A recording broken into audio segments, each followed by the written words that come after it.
Hey everyone. So, if you've ever felt totally buried under a mountain of research for a paper, you are in the right place. Today, we're going to talk about the annotated bibliography. And I know, it sounds kind of formal, but it's a tool that will help you not just manage your research, but actually master it. So, let's dive in. You know that feeling, right? That moment of pure chaos when you're starting a big project? You're just trying to get your bearings, but it honestly feels like you're drowning in articles and information. I mean, does this picture look familiar to you? You've got, what, like 50 tabs open, your desktop is just a mess of PDFs you haven't even read yet, and that little sense of panic is starting to creep in. You know the good stuff is in there somewhere, but how on earth do you make sense of it all? Okay, so what if I told you there's a powerful way to just cut right through that chaos? A method that brings order and clarity and focus back to your work. Well, it's called the Annotated Bibliography. And trust me on this one, it's about to become your new favorite research tool. So what is it exactly? Well, a normal bibliography, on the left here, is just a list of your sources, your works cited page. But an annotated bibliography adds one crucial thing, a little summary and evaluation for each source. And that little addition, that's where all the magic happens. To put it really simply, an annotation is just a note you add to each source on your list. It's a short paragraph where you basically summarize what the source is about and decide if it's actually useful. That's it.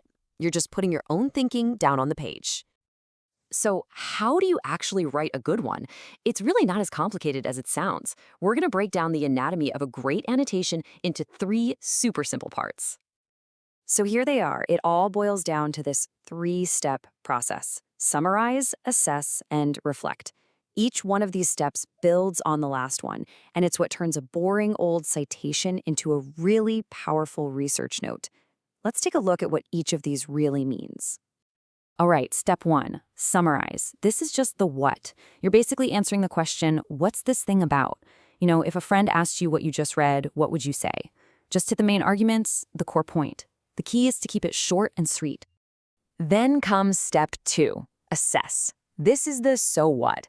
This is where you put on your critic hat. Is this source actually any good? Can you trust it? Does the author seem biased one way or the other? You're not just taking it at face value. You're really evaluating the quality of the information. And finally, we have step 3, reflect. Now, this is maybe the most important part for you. It's the now what. How does this specific source actually connect to your project? Is it going to support your main point? Maybe it challenges it? Does it give you a key quote or piece of evidence? This is the step that turns your list into an actual roadmap for your paper.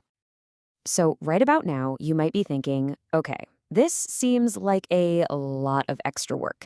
And you know what? You're not totally wrong. But the payoff here is huge. It goes way, way beyond just checking a box for an assignment. I mean, look at these benefits. This isn't just about collecting sources anymore. It forces you to actually read them critically. You start to see the major debates happening in your field, which is absolutely crucial for developing your own argument. You're basically mapping out the whole scholarly conversation and figuring out exactly where your own voice fits in. And hey, it's also amazing practice for a literature review later on. Okay, so you know why it's so valuable. Now let's just quickly cover the formatting.